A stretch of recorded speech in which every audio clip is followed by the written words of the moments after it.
Good morning students. आज आम संश्लेषण प्रक्रिया आलोचना करिबा। तुम मैंने जानिछ तुमर हाफ इयरली परीक्षा पाखे आसिलानी। ए मास लास्ट वीक रे नले आर मास फास्ट वीक भी तुम हाफ इयरली परीक्षा हो जिवो। आम बर्तमान ठारू किछि किछि क्लास रिविजन जिबा जोटा कि तुमर बहुत हेल्पफुल रहिबो। तो आज रासायनिक प्रतिक्रिया एवं समीकरण रो गोटे चैप्टर थिला तुमर फास्ट चैप्टर तार संश्लेषण प्रक्रिया आलोचना करिबा एवं तार गोटे छोटिया कॉन्सेप्ट आलोचना कर अल्प अल्प के रिविजन जिबा आमे हैला कि पिले। देखो आज रो कॉन्सेप्ट होउची कोन तुमरो ना। आज हम कोन आलोचना करिबा टिके बुझो कोनटा आज हम आलोचना करिबा हैला कि कोन को कॉन्सेप्ट आज आलोचना करे सेटा देखो। से कहूँ संश्लेषण प्रतिक्रिया। संश्लेषण प्रतिक्रिया को इंग्लिश में कहते कौन ना सिंथेसिस। मन रखिबो सिंथेसिस रिएक्शन।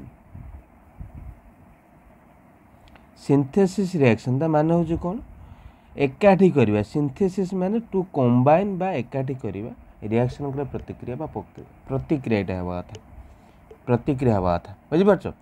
संश्लेषण प्रतिक्रिया प्रक्रिया नहीं संश्लेषण प्रतिक्रिया रासायनिक प्रतिक्रिया रो ये गोटे पार्ट आम जो पढ़ा आगू को अच्छी विघटन प्रक्रिया विस्थापन प्रतिक्रिया द्वैत विस्थापन प्रतिक्रिया संश्लेषण प्रतिक्रिया ये गोटे।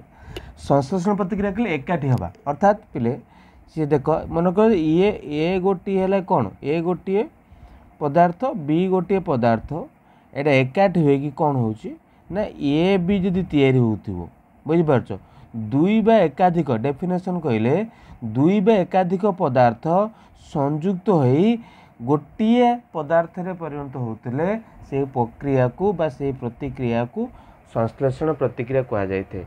जो रासायनिक प्रतिक्रिया रे दुई बा ततोधिक जोटा कि बाम पटे लिखा जाए ताको हम कहूँ प्रतिकारक बुझिपारछ दुई बा ततोधिक प्रतिकारक संयुक्त होई एकमात्र उत्पाद रे परिणत होता है सही रासायनिक प्रतिक्रिया को संश्लेषण प्रतिक्रिया कहा जाता है। मन हो ना नहीं संश्लेषण रासायनिक प्रतिक्रिया कहा जाता है।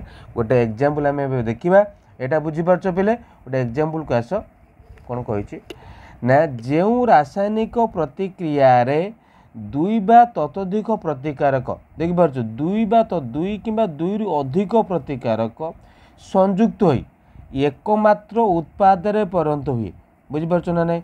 जो रासायनिक प्रतिक्रिया रे दुई बा ततोधिक प्रतिकारक संयुक्त होई एकमात्र उत्पाद रे परिणत हुए ताहाकू संश्लेषण प्रतिक्रिया कहा जाए। पिला प्रक्रिया नुह प्रतिक्रिया थिबो हैला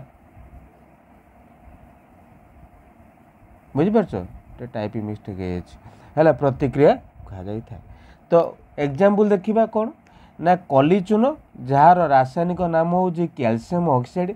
पिले जमी तुमको कहूँ सेमती लिखा परीक्षार पढ़ले सेमती मार्क आस भल मार्क आसला देखिए कली चून जोटा कि आम कहे कैल्शियम ऑक्साइड तार ब्रैकेट लिखिले एवं जल सहित प्रतिक्रिया करिवो जदि जल सहित प्रतिक्रिया करिवो समित चून जोटा कि कैल्शियम हाइड्रोक्साइड सृष्टि होता है मन अच्छी सहित प्रचुर ताप सृष्टि होता है।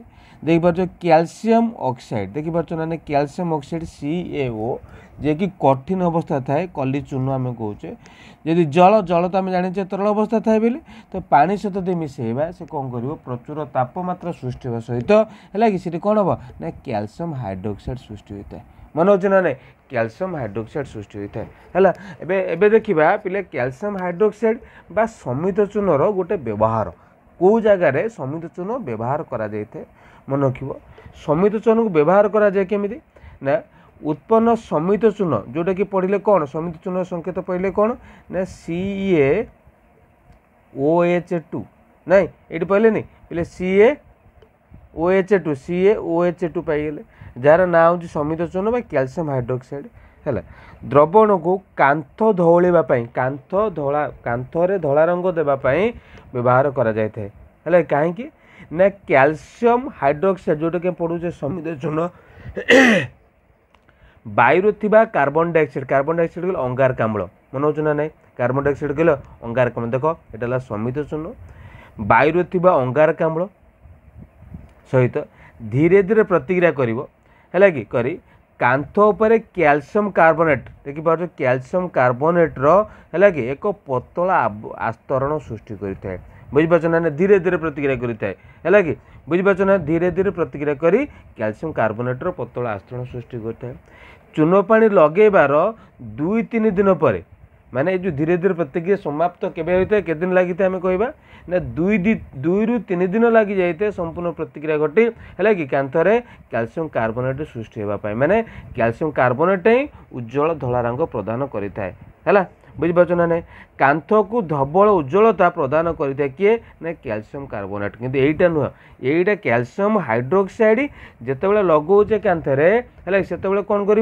ना अंगारकाम्ल सहित प्रतिक्रिया कर धीरे धीरे जेपर्यंत कैल्शियम कार्बोनेट सृष्टि है से पर्यंत कांथ धला एत स्पष्ट रूपे देखा जाए नथिबो बुझीपार ना ना एवं पिले ये पढ़ले कौन ना कैल्शियम कार्बोनेट पढ़ले आउ कैल्शियम कार्बोनेट आउ गोटे कथा मन रखिबो तुम जो मार्बल अच्छी बुझीपार ना ना मार्बल रासायनिक संकेत हूँ किए ना कैल्शियम कार्बोनेट बोली लिखिबो है मार्बल रासायनिक संकेत हूँ किए कैल्शियम कार्बोनेट बोली बुझीपार ना पिले आज एतिकी पिले आम आलोचना कले तुमको कही डेली डेली किछि किछि मात्रा रे रिविजन जीवा आगू पढ़िया सहित परीक्षा जो पाखे आसला थैंक यू।